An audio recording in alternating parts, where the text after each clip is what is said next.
আজকে থেকে তোমাদের পুজো স্পেশাল খাওয়া দাওয়া গুলো দেখাবো।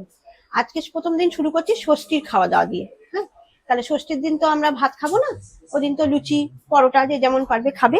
তাই ঠিক করছি আজকে ছোলার ডাল করব।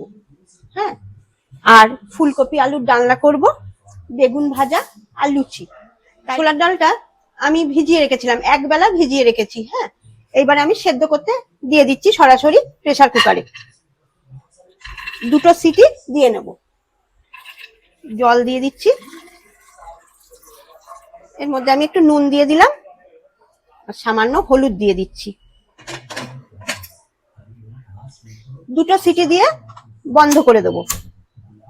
দুটো সিটি দিয়ে বন্ধ করে দেবো। প্রেসারের সিটিটা পড়ুক, ততক্ষণ আমি ফুলকপিটা শুরু করে দিই। দেখো, ফুলকপিটা আমি উষ্ণ গরম জলে একটু নুন দিয়ে ভিজিয়ে রেখেছি। তার জন্য কপিটাও দেখো পরিষ্কার হয়ে গেল। আর যা যদি পোকা টোকা থেকে থাকে, কোনো জার্ম থেকে থাকে, সেটাও তাহলে বেরিয়ে যাবে। তেলটা গরম হোক।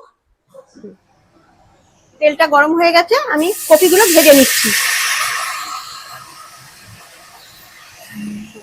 কপিতে একটু হলুদ দিয়ে দিচ্ছি, কালারটা ভালো হবে। একটু নুনও ছিটিয়ে দিলাম। এটা ভালো করে ভেজে নিই, তারপরে আবার তোমাদের দেখাচ্ছি। ফুলকপিটা ভালো করে ভেজে নিয়েছি, এই তুলে নিলাম। এবার আলুটা ভাজতে দেবো। আলুটা ভাজতে দিয়ে দিলাম।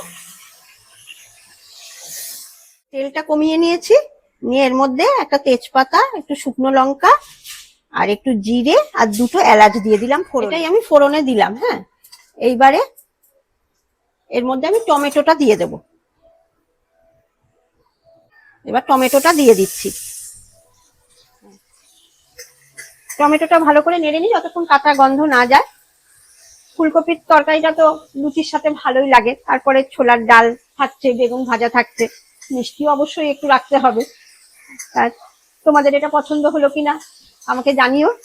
আর তোমাদেরও যদি রান্না নিয়ে কোনো ইয়ে থাকে আমাকে বলো, কোনটা করলে ভালো হয় না হয়। আমি আমার মতো করে এটা ষষ্ঠীর জন্য দেখাচ্ছি। এর মধ্যে আদা বাটা দিয়ে দিচ্ছি অল্প করে, এই 1.5 চামচ মতো দিলাম। একটু হলুদ নেড়ে নিই। 1 চামচ ধনে গুঁড়ো, 1 চামচ জিরে গুঁড়ো, কাশ্মীরি লঙ্কার গুঁড়ো দিচ্ছি রঙের জন্য, ঝালের জন্য একটু লাল লঙ্কার গুঁড়ো। এবার নুন দিয়ে দিচ্ছি আন্দাজ বুঝে। আগে তো কপি ভাজার সময় তেলের মধ্যে একটু নুন দিয়েছিলাম, ওই জন্য অল্প করে দিলাম। পরে দেখে নিয়ে যদি লাগে আবার দেবো। সামান্য একটু জল দিচ্ছি মশলাটা ভালো করে কষার জন্য। একটু মিষ্টি দিচ্ছি, মিষ্টিটা একটু বেশি দিলাম কারণ নিরামিষ তরকারি তো একটু মিষ্টি মিষ্টি ভালো লাগবে সেই জন্য। এবারে আলুগুলো দিয়ে দিচ্ছি, সেদ্ধ হতে সময় লাগবে তো। এবারে আলুটা দিয়ে কষিয়ে নিই, তারপর জল দেবো। দেখো, পুজো আসা মানে আমাদের মেয়েদের কটা দিন করে পুরো নিরামিষই খেতে হয়। অষ্টমীর দিন, ষষ্ঠীর দিন। ষষ্ঠীর দিন তো ভাতও চলবে না। আর অষ্টমীর দিনকে অনেকের বাড়িতেই ময়দা হয়, আবার অনেকে এখন একটু মায়ের ভোগ এনে মিশিয়ে করেও খায়। আবার অনেকে গোবিন্দর প্রসাদ মিশিয়েও আমি শুনেছি খায়, মানে পোলাও বা খিচুড়ি করে নিয়ে সেটার সাথে গোবিন্দর ভোগ মিশিয়ে নেয়, নিয়েও তারাও খায়, এটা আমি শুনেছি। এবার আমি জল দিয়ে দিচ্ছি, একটু সেদ্ধ হোক, তারপরে কফিটা দেব। আমি একটু ঢাকা দিয়ে দিই। আর এবার ডালটা দেখি কতদূর হলো। সেদ্ধ দুটো সিটি দিয়েছি তো, এই যে ডালটা দুটো সিটি দিয়েছিলাম, দিয়ে খুললাম, পুরো সেদ্ধ হয়ে গেছে, কিন্তু আস্তে আস্তে রয়েছে। এই তেল দিলাম, সর্ষের তেল। তেল গরম হয়ে গেছে, আমি এর মধ্যে শুকনো লঙ্কা, তেজপাতা, জিরে ফোড়ন একবারে দিয়ে দিলাম। ছোট ছোট করে আলু কুচি করে নিয়েছি, একটু আলু দিলাম। একটা আলু ছোট ছোট করে কুচি করে নিয়েছি, দিয়ে দিলাম। একটু ভেজে নিই। এবার আমি টমেটো দিয়ে দিচ্ছি, একটু ভালো করে নেড়ে নিই, টমেটোর কাঁচা গন্ধটা চলে যাক।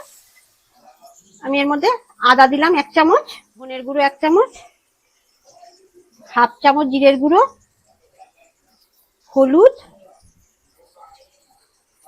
আর ঝাল লঙ্কার গুঁড়ো অল্প দিলাম। দিয়ে এবার নেড়ে নিই। এবার নুন দিচ্ছি, দিয়ে ভালো করে কষিয়ে নিই। এবার নারকোল কোড়া দিয়ে দিলাম কিছু। নারকোলটা একটু মুখে লাগলে টেস্টটা ভালো লাগবে, সেই জন্য দিলাম। এবার আমি ডালটা এর মধ্যে ঢেলে দিচ্ছি। এমনি তো নিরামিষ দিনে লুচি টুচির সাথে করে ছোলার ডাল খেতে ভালোই লাগে। তাছাড়া এমনি দিনেও কিন্তু সকালে ব্রেকফাস্টের সময় রুটির সাথে করা টরা যেতেই পারে। এগুলো নিরামিষ তো ভালোই লাগে খেতে।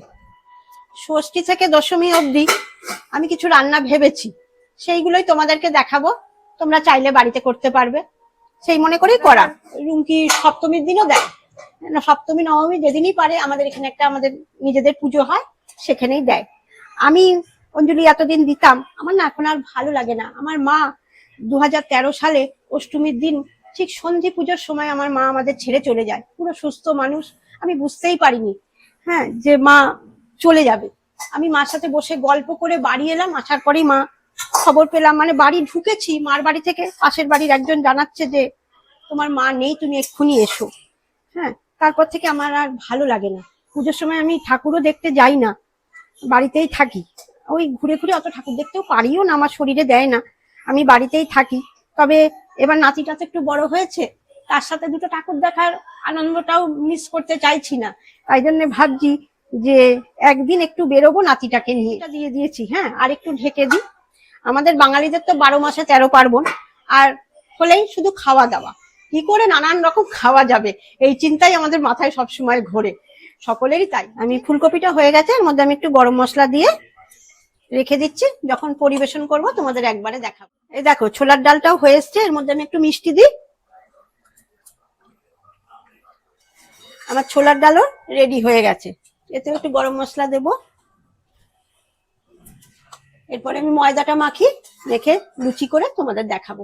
ময়দাটা মাখছি আমি, এখানে এই 2 বাটি ময়দা দিচ্ছি। হ্যাঁ, 2 বাটি না, এই এরকম মাপের ময়দা দিলাম 2 বার। এইটুকুনি আটা মিশিয়ে নিচ্ছি। কেউ যদি শুধু ময়দা করতে চাও তাও পারো, কিন্তু এই লুচিটা খুব ভালো হয়। আটা ময়দাটা মিশিয়ে নিলাম, নিয়ে এর মধ্যে আমি নুন দেব আর সাদা তেল দেব। অল্প করে নুন দিলাম, একটু মিষ্টি দিলাম, আর এই সাদা তেলটা দিচ্ছি। এবারে এটা ভালো করে মিশিয়ে নেব, তারপরে জল দিয়ে মাখছি। এটাই হলো নিয়ম। জল দিয়ে মাখাটা দেখাচ্ছি না তাহলে তোমাদেরকে, এটা দেখিয়ে দিলাম। আর এদিকে আমি এই যে দেখো এইভাবে বেগুন কেটে নিয়েছি। হ্যাঁ, বেগুন কেটে নিয়েছি, আমার বাড়িতে সবাই আবার বেগুন খায় না, তো এই জন্য এর মধ্যে 2টো বেগুনে আমি নুন, একটু মিষ্টি আর একটু হলুদ মাখিয়ে রেখেছি। চিনিটা দিলে বেগুন ভাজার টেস্টটা খুব বেশি হয় আর তেলটা কম টানে। এই যে বেগুন ভাজতে দিলাম,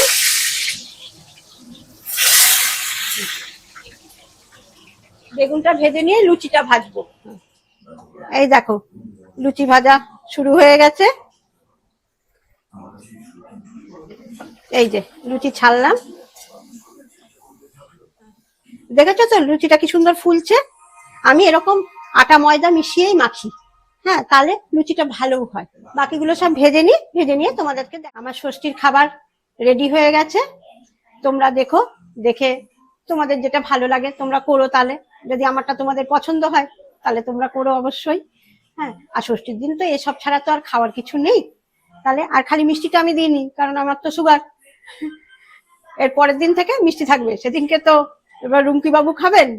হ্যাঁ, আর ষষ্ঠী আমি এখনো ওকে ধরাইনি, এরপরে আস্তে আস্তে ধরাবো। বাচ্চাটার 5 বছর হোক, তারপর আস্তে আস্তে করবে সব, এখন তো ও ছোট।